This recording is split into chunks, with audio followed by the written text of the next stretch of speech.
80% of the world population cannot swim. That's 6 billion non-swimmers and 300,000 drownings per year. Besides that, we're killing the ocean. It's a crisis situation that demands direct action. Freediving Coaches of Asia has 3 missions: to teach absolutely everybody how to survive at sea, to teach diving because those that get to love the ocean will protect it, and thirdly, to train coaches so that when they go home, they will also teach their family and loved ones how to survive and dive. Not everyone has the opportunity to train with a coach, so we will show you how to practice the survival float by yourself. For coaches, this video is a training guidance. This video covers the FCOA survival float sequence, how to practice swimming in shallow water, how to measure the volume of your lungs, and the FCOA survival float challenge. A note of caution: the right place to start your practice is in shallow water where you can stand up at any time. That shallow area should be level with no holes or sudden drops. If there is a current, it should not be pushing you towards a deeper area. The bottom should be without obstructions or sharp objects. As long as you have such an area, you are even safe to practice on your own. But of course, it's more fun with a buddy, and with an actual coach, your progress will be faster and you're more likely to stick to your practice. You're likely to be scared or fearful, and that's perfectly normal because water can kill you. It's your fear that keeps you alive. As long as you are still developing your skills, you belong in shallow water. With the right skills in place, your fears will reduce. The very first skill in the survival float sequence is the survival float. The body has a natural tendency to float.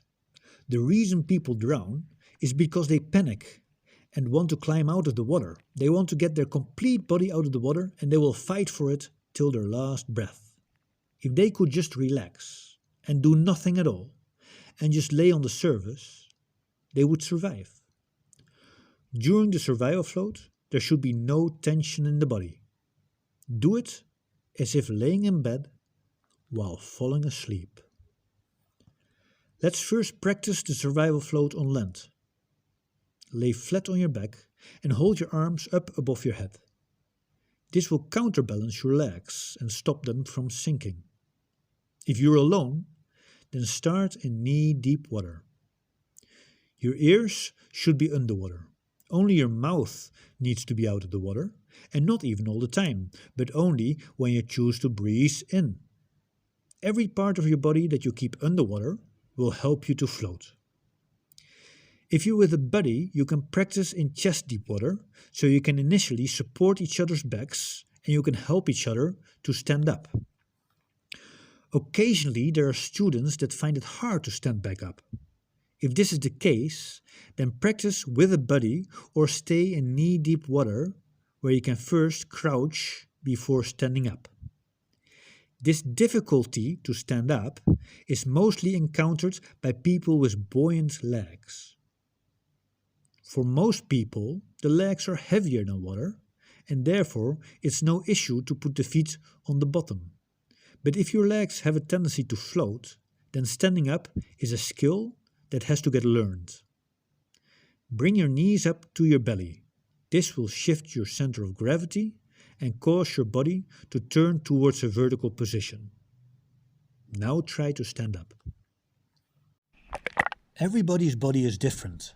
We all float in different ways, and some people, not many, are simply heavier than water and will not be able to float. It depends on what your body is made of. Your lungs float, your muscles sink. Your fat floats and your bones sink. The more fat you have, the easier it is to float, and the longer you will stay warm.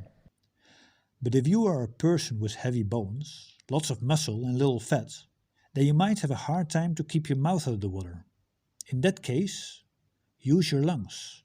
Keep them full of air. You don't have to stop breathing, just breathe, but keep your lungs on the large side of their spectrum. And instead of breathing in and out, breathe out and in. For every liter of air you can keep in your lungs, you can carry an extra kilogram of body weight. If your lungs are 4 liters big, your lungs alone carry 4 kilograms. Most people have a buoyancy that supports 1 to 3 kilograms of weight. If your legs have a tendency to sink, then allow them to, till they balance out. Your body will end up in a backward C shape. Avoid V-shaping the body. This is when you try to lift your arms and legs to stop you from sinking. It brings the midsection down and pulls your head in the water. Allow your legs to bend down if they happen to be heavier than water. If you belong to the 1 in 1,000 people that is heavier than water, and you actually sink to the bottom with your whole body, then the survival float is not an option for you.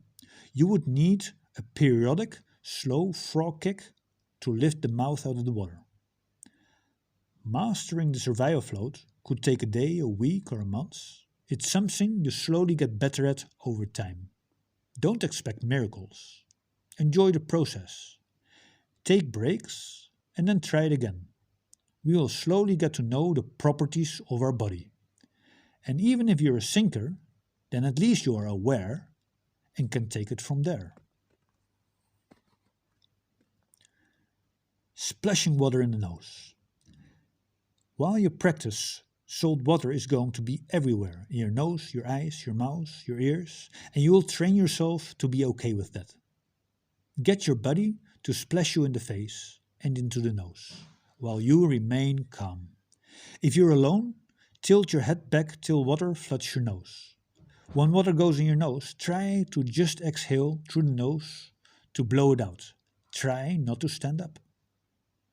During your practice, don't expect miracles. Whenever you want to stand up, just do so. Take a break, but no longer than a minute, and then try again. When you get salt water in your eyes, it will sting, but only for a second. Accept it, just blink, but don't react. If water goes in your mouth, just spit it out. Your mouth doesn't need to be out of the water all the time. It's okay for occasional waves to roll over the face. The 360 turn. While in the survival float, start turning your body. This you can do by swiping one arm from above your head to your hip, or by turning your legs sidewards and making a walking motion. Once you got it and want to speed it up, make your body small to speed up the turn. Gliding. For some, this exercise is the beginning of swimming. For others, it's a way to measure and improve the efficiency of their stroke. While you're in the survival float, spread your legs 30 degrees. Now move your arms from above your head to your hips in an explosive manner and at the same time close your legs. See how far you can glide on that one single stroke. Divers like to do things efficiently. They want to get the most meters out of every move they make. To do so, after your stroke, tell yourself, I'm a rocket, and keep your body straight, long and streamlined, and don't get up till you have come to a complete stop. The first seconds you move quite fast, but then after, you still keep moving at a slower speed as long as you stay in rocket shape. In the beginning, most people manage to glide between 2 and 5 meters. Some pro divers can cross a 25-meter pool on just 2 strokes. Swimming in the survival float is not ideal because you can't see where you're going. But you can see where you're coming from, so pick a reference opposite of where you want to go and align your feet with it before you make the stroke.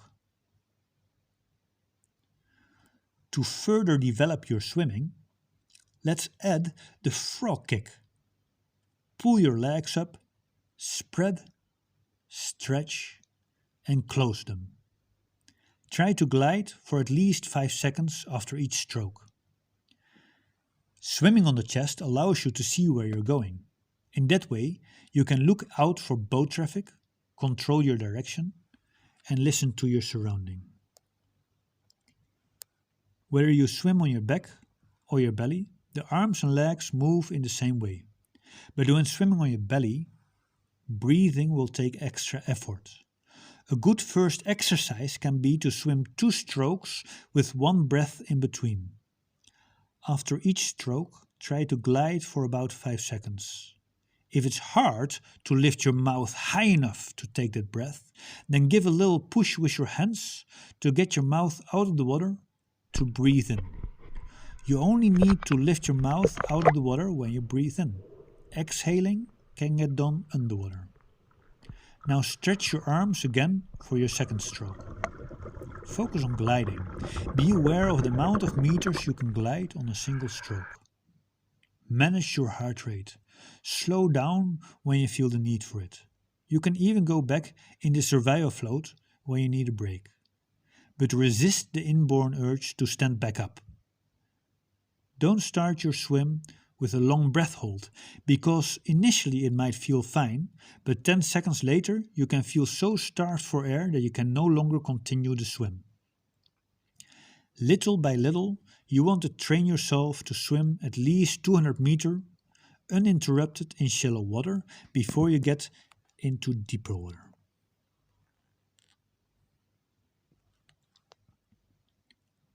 The size of your lungs plays a role in how much you float.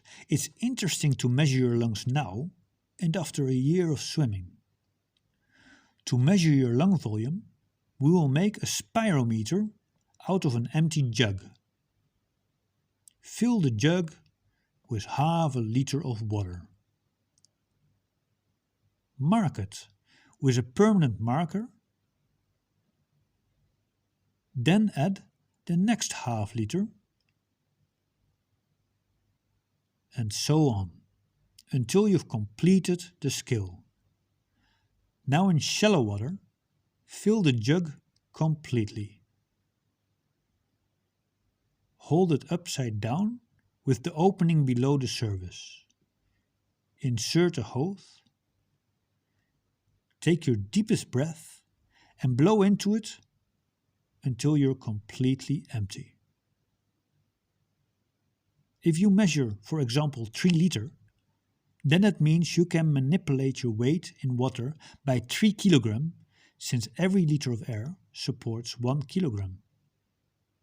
You can only blow out 75% of your lungs. 25% remains inside and is called the residual volume. So if you were able to blow out 3 liters, then your lung volume is 4 liters. If you want to know if you're ready to dive in deeper water, then challenge yourself with the survival float challenge, which looks like this. Only half the size. You lay down in the survival float. You take a moment to calm down. Then you're going to take your mask off, and while you do so, keep your elbows underwater.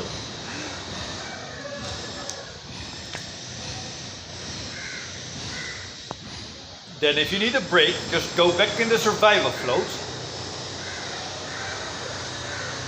You can always keep your lungs nice and full for some extra flotation. Then slowly bring the mask back on. Remember to keep the elbows in the water.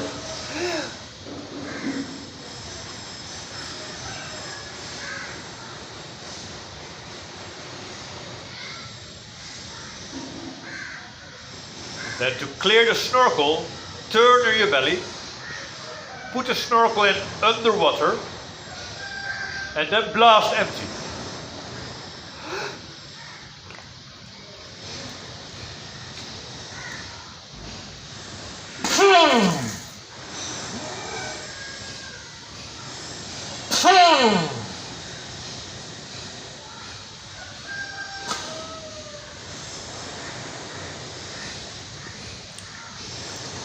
And after your blast, prove to yourself that you've been able to clear the snorkel sufficient enough to continue breathing.